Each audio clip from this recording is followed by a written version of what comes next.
अस्सलाम वालेकुम गाइस, कैसे हैं आप सब। उम्मीद करती हूँ आप सब लोग ठीक होंगे। अल्हम्दुलिल्लाह मैं भी ठीक हूँ। तो जी ये रहा मेरा आज का व्लॉग। तो मैंने सोचा आप लोग के साथ सुबह सहरी से लेके इफ्तार तक की रूटीन शेयर करूँ। तो जी बस यहाँ पे मैं सुबह उठ चुकी थी और मैंने ना तहज्जुद की नमाज़ अदा की। नमाज़ वगैरह अदा करने के बाद मैं बाहर आ गई थी सहरी के लिए। तो मेरी देवरानी जो है ना वो उठ चुकी थी, वो सहरी बना रही थी। तो हम लोग मैंने ना आपस में ना काम बांटे हुए हैं ताकि कोई मसला भी ना हो काम की वजह से ना।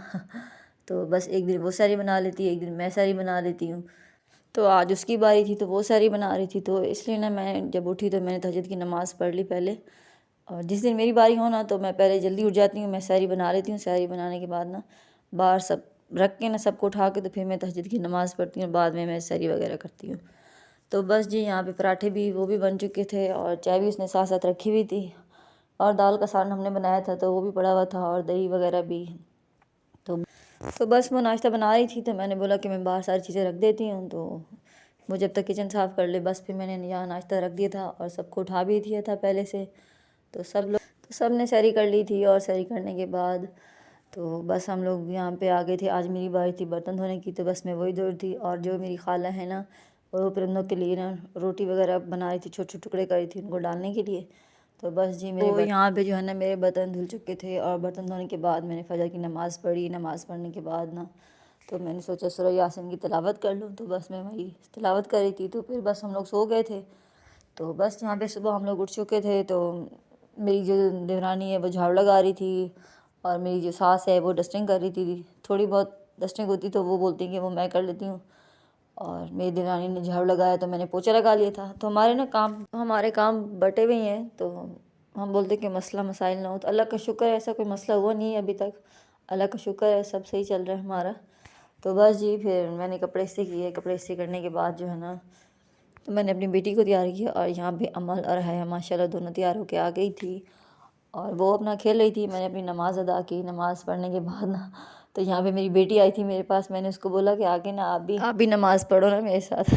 तो वो ना रोने लगी। ऐसे मैं नमाज़ पढ़ रही होती ना तो वो आके ना आगे सजदा करने लग जाती है, तो मुझे बहुत अच्छा लगता है। मैंने आज उसको इतना बोला, वो मानी नहीं, बस रो के बाहर चली गई। तो मैं बाहर आई तो यहाँ ना वो अपनी चाची के साथ बैठी हुई थी। तो इतना मज़े का सीन हो रहा था ना यहाँ पे। पहले अमल ने हया को खिलाया चिप्स, तो हया ने खा लिया। मैंने फिर बाद में हया को बोला आप खिलाओ, तो हया खिला रही थी। अमल डर रही थी है ना हया से, वो ले ही नहीं रही थी अमल हया से। तो बस जी फिर मैं यहाँ आ गई थी। यहाँ पे मेरी सास जो है ना नमाज़ पढ़ रही थी और नमाज़ पढ़ने के बाद यहाँ पे मेरी देवरानी भी नमाज़ पढ़ रही थी। मैंने सबसे पहले पढ़ ली थी, फिर मैंने हया और अमल को संभाला, तो फिर मेरी सास ने भी नमाज़ पढ़ ली और साथ साथ मेरी देवरानी ने भी नमाज़ पढ़ ली थी। और आज रमज़ान का आखिरी जुम्मा था। तो बस ऐसे हो रहा है कि इतनी जल्दी क्यों रमज़ान गुजर रहा है, बस पता ही नहीं चल रहा। और आज रमज़ान का आखिरी जुम्मा भी आ गया। तो बस तो माशाल्लाह से रोज़े तो बहुत अच्छे गुजर रहे हैं। यहाँ पे ना लाहौर में मौसम भी अच्छा है। हम लोग तो घर से बाहर नहीं निकलते तो अंदर तो अच्छा ही होता है मौसम। तो हमारे रोज़े तो माशाल्लाह माशाल्लाह बहुत अच्छे जा रहे हैं। तो बाहर का दोपहर में गर्मी होती है थोड़ी बहुत, लेकिन अंदर इतना पता नहीं चलता। तो अभी तो मौसम अच्छा है खैर। तो जी बस फिर नमाज़ वगैरह अदा करने के बाद हमने अपनी बेटियों को सुला दिया था। अमल और हया सो गई थी। तो बस थोड़ी देर बैठने के बाद ना फिर हम लोग आगे किचन में इफ्तारी के लिए तैयारी करने के लिए। तो बस फिर मेरी देवरानी ने ना पकौड़े बनाए ली। उसने उसके लिए सामान वगैरह काट लिया था और सारी तैयारी भी कर ली थी पकौड़ों की। तो फिर फ्रूट्स वगैरह थे नहीं, तो मेरे ससुर लेके आ गए थे सारे फ्रूट्स वगैरह। तो बस फिर फ्रूट्स वगैरह रख के और मैंने सारे यहाँ पे फ्रूट्स काट लिए थे और जो सारे फ्रूट थे वो भी मैंने सोचा कि जगह के फ्रूट चाट बनाने के बाद वो भी मैं जगह पे लगा दूँगी। तो बस जी यहाँ पे मैंने टैंग डाला और काली मिर्च डाली और थोड़ा सा नमक डाला, थोड़ी सी चीनी भी ऐड की। तो बहुत मज़े की बनती है फ्रूट चाट। तो बस जी यहाँ पे मेरी जो है ना फ्रूट चाट तैयार हो चुकी थी और साथ साथ मेरी देवरानी जो है ना वो यहाँ पे जो है ना रोल और समोसे फ्राई कर रही थी। तो आपको पता ना आखिरी टाइम पे जब आप आओ ना किचन में तो टाइम इतनी जल्दी गुजरता है कि पता ही नहीं चलता। तो बस उसने रोल समोसे भी फ्राई कर लिए थे और यहाँ पे वो पकौड़े फ्राई कर रही थी। और साथ साथ ना हमने चने की चाट बनाने के लिए ना चीज़ें रखी हुई थी। तो उसने बोला कि पहले मैं फ्राई कर लेती हूँ और फिर ना बाद में चने की चाट बना लूँगी। तो बस यहाँ पे हमारे रोल समोसे और पकौड़े और आलू वाले पकौड़े वो भी फ्राई हो चुके थे तकरीबन सारे ही। तो बस वो फ्राई करने के बाद तो हमारी चने की चाट रह गई थी। मैं साथ साथ अपना शरबत बना रही थी। तो मैंने बोला आज तुम थोड़ा सा काम ज़्यादा कर लो, आज ना मुझे रोज़ा बहुत लग रहा था पता नहीं क्यों।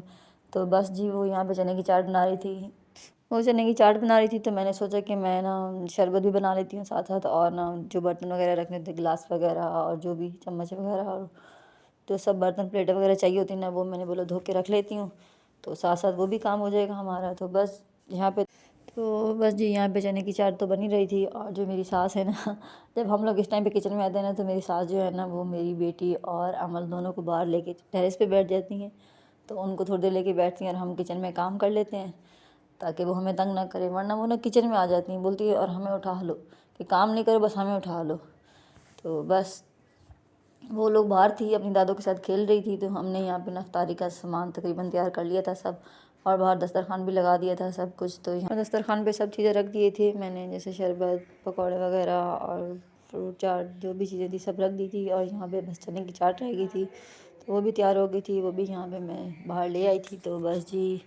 तो जी बस ये है हमारी ये इफ्तारी, और बस सब चीज़ें तैयार हो चुकी थी और सब लोग आ भी चुके थे। बस मैंने बोला कि मैं थोड़ी सी वीडियो बना लूँ, फिर सब लोग बैठ जाएंगे यहाँ पे। तो बस जी ये रहा मेरा आज का व्लॉग, और उम्मीद करती हूँ आप लोगों को मेरा ये व्लॉग पसंद आएगा, और पसंद है तो प्लीज़ मेरे चैनल को सब्सक्राइब कर। मिलते हैं नेक्स्ट व्लॉग में, तब तक के लिए।